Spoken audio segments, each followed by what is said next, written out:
ज्ञानेश्वर महाराज की जय, जगद्गुरु तुकाराम महाराज की जय, सब संतन की जय, छत्रपती शिवाजी महाराज की जय। रामकृष्ण हरी सगळ्यांना, सगळ्यांचं स्वागत आहे। अभंग तुकाराम कथा संत तुकारामांच्या गाथेची या चित्रपटाच्या पहिल्या, ज्याला आपण रूढार्थाने प्रीमियर शो असं म्हणतो, तशा विशेष खेळामध्ये मी दिग्पाल लांजेकर या चित्रपटाचा लेखक दिग्दर्शक तुम्हा सगळ्यांचं स्वागत करतो। माझ्याबरोबर आता संपूर्ण टीम आहे, त्याच्यामध्ये प्रमुख भूमिका आणि कथा आणि संवाद लेखक योगेश सोमण आहे। त्याचबरोबर या चित्रपटामध्ये आवलीबाईंची भूमिका करणाऱ्या स्मिता शेवाळे आहे। अवधूत गांधी हे आमच्या बरोबर मुद्दामून टेक्निशियन्सची सगळ्या ओळख करून देतो, कलाकारांना सगळेजण पाहतच असतो आपण। निखिल लांजेकर आमचे साऊंड डिझायनर, त्यांच्याबरोबर हिमांशू आंबेकर साऊंड डिपार्टमेंट सांभाळणारे, केतकी गजरे अभ्यंकर या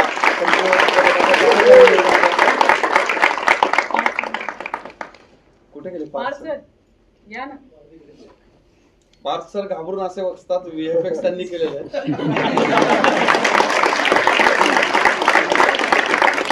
प्रणव अभ्यंकर साऊंड डिपार्टमेंट, तिकडून येतो आता सार्थक केतकर डिरेक्शन डिपार्टमेंट। पार्थची परत एकदा नीट ओळख करून देतो, पार्थ आहेत फॉर VFX। या सगळ्यातलं सदैव वैकुंठ गमन वगैरे सगळं पार्थमुळे झालं। याचं पार्श्वसंगीत चित्रपटाचा मयूर राऊत। संतांच्या चित्रपटामध्ये मारामारी नसेल असं तुम्हाला वाटत असेल, पण तसं नाहीये, त्यामुळे ऍक्शन दृश्य, साहस दृश्य बब्बू खन्ना सर। एक ओळख मी मुद्दाम या बाजूला बाकी ठेवली, ती मी सगळ्यात शेवटी करून देणार आहे। त्याच्यानंतर छत्रपती शिवाजी महाराजांच्या युवा रूपामध्ये अजिंक्य राऊत, तुकाराम महाराजांचे सुपुत्र महादेव यांच्या भूमिकेमध्ये नाव सांग मोठे उदयप्रकाश कोळेकर, आणि भागीरथीच्या भूमिकेमध्ये, सुपुत्रीच्या भूमिकेमध्ये स्मिता सायली प्रथमेश जोशी, त्याचबरोबर मोरोपंतांच्या भूमिकेत निखिल राऊत। ज्ञानेश्वर माऊलींना आपण भेटलो आहोत, या वर्षी 2 वेळा भेटतोय, तेजस परवे। विष्णू माऊलीलाही दुसऱ्यांदा भेटतोय, अभिजित श्वेतचंद्र। काजी सर्जेरावांच्या भूमिकेमध्ये विपिन सुर्वे, रघुमाईच्या भूमिकेमध्ये नुपूर दैठणकर। साऊंडला सहाय्य करणारी आमची नवी पिढी वालिशा पुजारी। प्रोडक्शन ज्याच्या खांद्यावरती चालतं तो आमचा शुभम गायकवाड, त्याचा सहाय्यक गौरव धावडे। डिरेक्शन डिपार्टमेंट मधली आमची सगळ्यात छोटी पण तेवढाच छोटा फटका आहे समीरा, ज्याच्या लॅपटॉप मधलं कधीच वेळेवर म्युझिक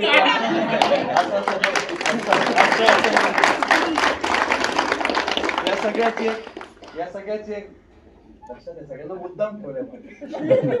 सगळ्याची एक महत्वाची ओळख ते म्हणजे आपण ज्याला खूप बहारदार सुप्रसिद्ध अभिनेता, आपला सगळ्यांचा लाडका भाजी प्रभू तानाजी मालुसरे म्हणून ओळखीचा झालेला हिरो असलेला, यावेळी विलन असलेला अजय पुरकर। त्याची सगळ्यात महत्वाची या चित्रपटाची ओळख म्हणजे तो या चित्रपटातल्या निर्मात्यांपैकी एक सहनिर्माता सुद्धा आहे। शेवटी हा चित्रपट तुमच्यापर्यंत पोहोचण्यासाठी ज्या व्यक्तींनी सगळ्या आमच्या पाठीशी खूप मोठा आधार उभा केला ते म्हणजे पॅनोरामाचे आमचे सगळ्यांचे लाडके मुरली सत्वानी। आणि हा आधार उभा करत असताना जे वारकरी संप्रदायाशी नातं सांगत आम्हाला धीर देत होते की हा चित्रपट खूप छान होणार आहे, ते आमचे रवी आवटी सर। पॅनोरामाचे CEO आहेत, रवी सर CFO आहेत। आणि आता महत्वाची ओळख करून देतो मी, जसं म्हटलं ती अजून थोडीशी मागे ठेवतो। या सगळ्यात महत्वाचं म्हणजे याचं सगळ्याचं मार्केटिंग जे सांगितलं जातं की मराठी चित्रपट मार्केटिंगमध्ये कमी पडतो, पण आपला चित्रपट कमी पडत नाही ज्यांच्यामुळे, ते जय गोटेचं सर आणि त्यांची सर्व टीम. कोणाचं नाव राहिलं असेल तर राग मानू नका, संतांचा चित्रपट बघतो आपण. मनपूर्वक सगळ्यांचे धन्यवाद, ज्यांनी ज्यांनी हा चित्रपट पोहोचवण्यासाठी मदत केली, बनवण्यासाठी मदत केली. कोणाचं नाव राहिलं असेल तर तो दोष माझा आहे. तो दोष मोठ्या मनाने, ज्ञानेश्वर माऊलींच्या करुणेने माफ करा आणि आपण छान एन्जॉय करूया. आता सगळ्यात महत्वाची ओळख जी मला करून द्यायची आहे, सातत्याने प्रत्येक चित्रपटामध्ये सगळ्यात जास्त तो चित्रपट पोहोचण्यासाठी जो माणूस जागतो, जो माणूस रात्रीचा दिवस करतो आणि कुठल्याही प्रकारे, म्हणजे तो 36 तास जागतो, कधी कधी 72 तास जागतो, आणि हे प्रत्येक चित्रपटात त्याच्या बाबतीत घडतं विचारायच्या, आणि तरी हसत मुखाने प्रत्येकाला उत्तर देत असतो, तो म्हणजे आमचा post production head Sachin Bilari.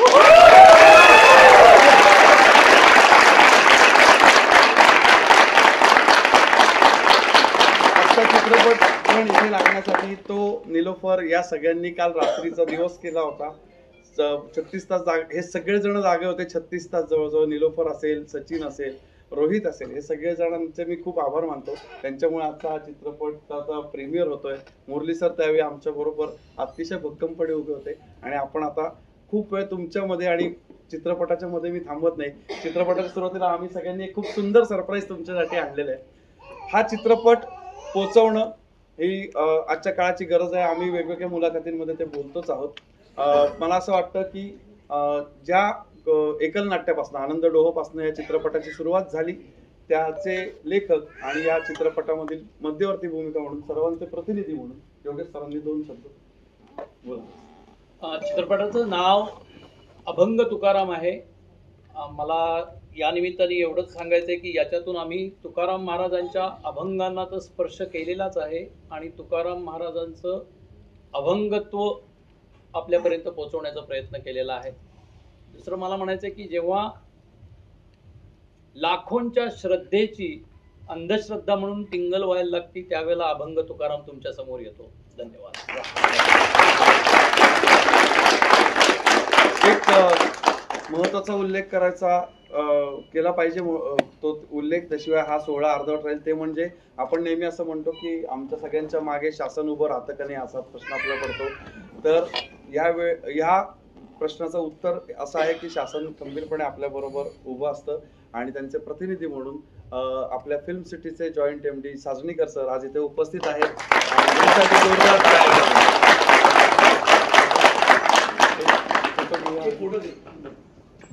जोरदार